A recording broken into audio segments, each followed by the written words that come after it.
நண்பர்களே, நமது JK TV நிறைய விஷயங்களை சொல்லிட்டு வருது. இப்போ சினிமா பற்றி விமர்சனம் நிறைய போயிட்டோம். இருந்தாலும் அரசியல் அப்பப்போ டச் பண்ணுறோம்.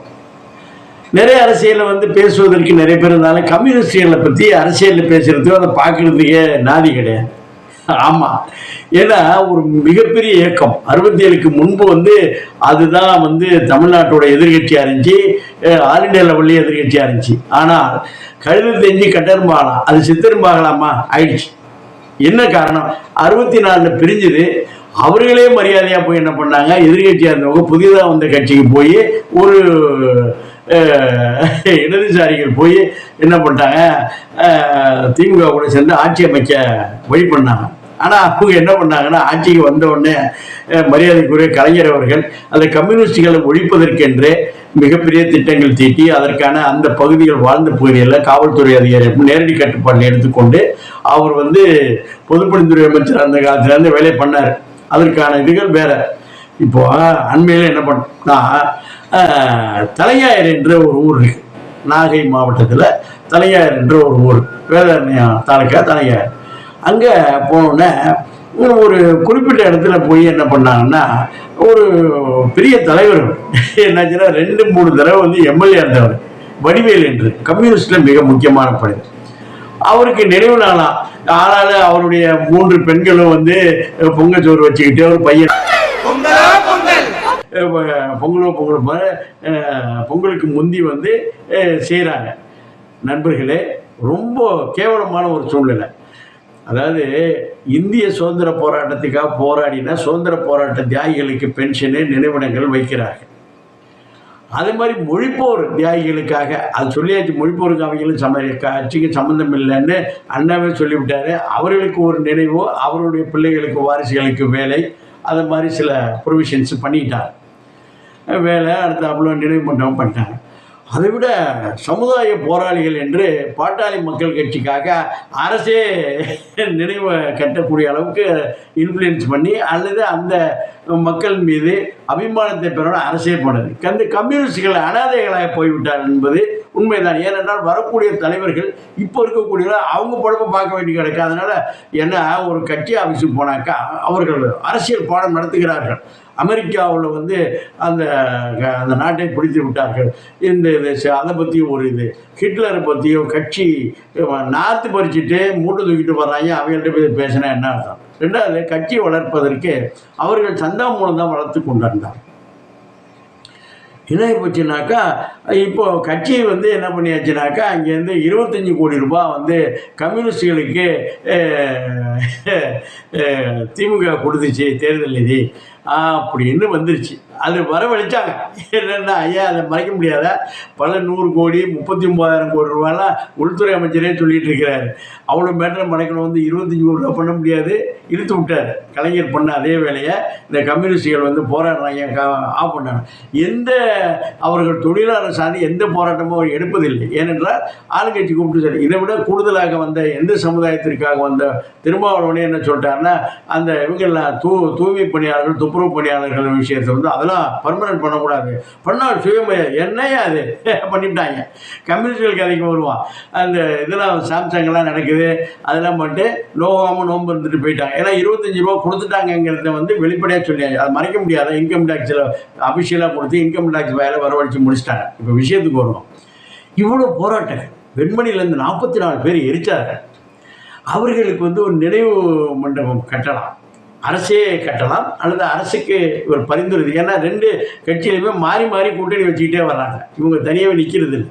அது ஒரு ஆட்சிக்கு ஆட்சியில் நாங்கள் பங்கு கேட்கமான ஊருக்கு சொல்கிறதுக்கு முந்தி இவங்க 4 பேருக்கு நல்லது செய்வதற்கு கெஞ்சி கூத்தாடி அம்மா தாயை பிச்சை போடுங்க, அது பண்ணுங்க, இது பண்ணுங்கன்னா தலைவர்கள் அவருடைய பிள்ளைகள் மனைவி இவங்களுக்கு மச்சினை குழந்தையாளுக்கு லூப்லைனில் சில வேலைகள் செய்து கொள்கிறார்கள். அது தொண்டனுக்கு எதாவது பண்ணுறதில்லை.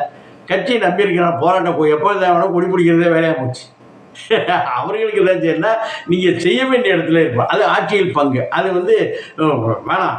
77 பாஜக அந்த ஜனதா கட்சி இவங்க ஆதரவில் வேணான்ட்டாங்க.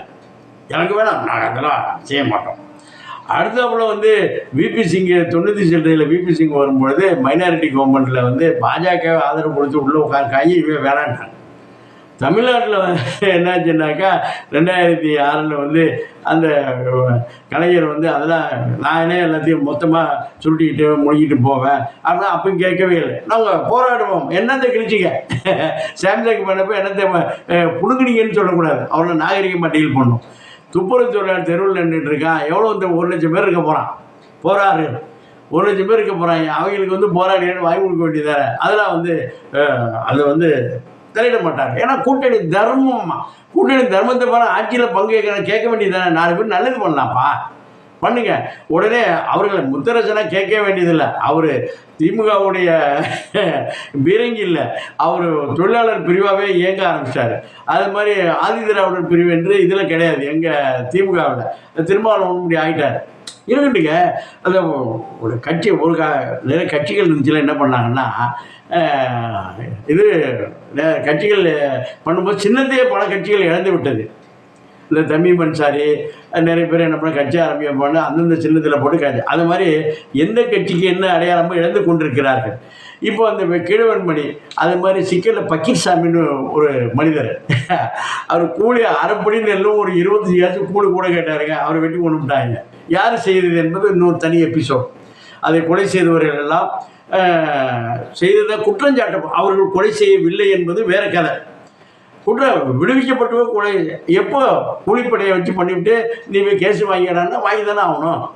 அதற்கு வந்து என்ன பரிகாரம் அதை தெளிவாக செஞ்சாங்க. அந்த மாதிரி 44 பேரை எரிச்ச மேட்ரு என்னன்னா, நானே நேரடியாக அவரை பண்ணி அவர் குற்றம் சுமத்தப்பட்டவர், குற்றம் சாட்டப்பட்டு விடுதலையாக்கி விட்டாங்க. என்னன்னாக்கா அதான் அங்கே உள்ள எஸ்பி, அங்கே உள்ள போஸ்ட்மார்ட்டம் பண்ண மருத்துவர்கள் எல்லாமே ஆளுங்கட்சி சொல்கிறதானே கேட்டாகணும்.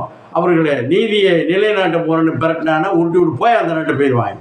அதுவும் கழக ஆட்சியில் சொல்ல வேண்டியதில்லை, அப்படி செய்து விட்டார்கள். இந்த தலையார் வடிவேலுக்கு வரான். இது போல் அந்த கம்யூனிஸ்டுகளில் கூலி போராட்டத்திற்காக நிறைய உயிர் நீத்தவர்களுக்கு அவருக்கு ஒரு நினைவு மண்டபமோ ஒரு சிலையோ வைக்கணும் அப்படின்னா கட்சியில் பணம் இல்லை என்றால் 25 கோடி ரூபா நேரடியாக வாங்கின மாதிரி இன்ஃப்ளூயன்ஸ் பண்ண வேண்டியதானே. அது ஒரு நீங்காத உங்களுடைய அடையாளம் தலைவரை பாருங்கள். எல்லாத்தையும் வச்சு செயற்குழு, பொதுக்குழு, அப்புறம் அங்கே உட்காந்து வாராந்திர கூட்டம், மாதாந்திர கூட்டம்லாம் போட்டுக்கிட்டு வெட்டியாக பேசுறது போல் ஆட்சியில் பங்கு வேணும். இந்த சீட்டு கேட்குறப்ப இதெல்லாம் நினைவு ஒருத்தர் பேரில் ஒன்றும் இல்லையே. டீனகரில் ஒரு மிகப்பெரிய பாலம் கட்டுறாங்க, மேம்பாலம். அது போய் அந்த கட்சியோட மாவட்ட செயலாளர் இருந்த ஒரு பேரை வச்சுவிட்டாங்க. அது மாதிரி உங்கள் பகுதியில் இருக்கக்கூடியது ஆளுங்கட்சியாக வந்து உங்கள் சப்போர்ட்டில் இருக்கிறப்போ உங்கள் சப்போர்ட்டில் ஜெயிக்கிறோம் கேட்க வேண்டியது தானே. வேல்முருகனே கேட்டார், என்னதான் வந்துக்கிட்டு இருக்கு, என்ன பார்க்க மாட்டேன்னா அது தான் அந்த ஆள் கூப்பிட்டு பண்ணுறாங்க. அது மாதிரி கேட்க வேண்டிய நேரத்தில் கேளுங்க. எப்போ பார்த்தாலும் கொடி பிடிச்சாலும் நடக்க முடியாது. இங்கே இப்போ லேட்டஸ்ட் ஸ்டைல் என்னென்னா, ஆளுங்கட்சி யார் வருகிறாரோ கூட்டணி வரணும், அந்த பீரியடு ஃபுல்லாக சப்போர்ட் பண்ணணும். அதுக்கு தேவையான நீதி கூட பல சமயத்தில் கொடுத்து முறைப்படுத்துகிறதாக இப்போ 96க்கு அப்புறமே அது டாக்டர் கலைஞர் அவர்கள் அறிமுகப்படுத்தப்பட்ட அந்த திட்டத்தின் மூலமாக ஜெயலலிதா ஃபாலோ பண்ணார். அந்த காலத்தை செய்து கொண்டார். இந்த காலகட்டத்தில் உங்கள் கட்சியை சேர்ந்த உங்கள் கட்சிக்காக உழைத்து உயிர் நீத்த தியாகிகள், குறிப்பாக கீழவெண்மணி அந்த கீழத்தஞ்சை மாவட்டங்களில் முதலாளிகளிடம் போராடி அரசினால் கொலை செய்யப்பட்டவர்கள் தான் அந்த காலகட்டத்தில் மறைமுகமாக.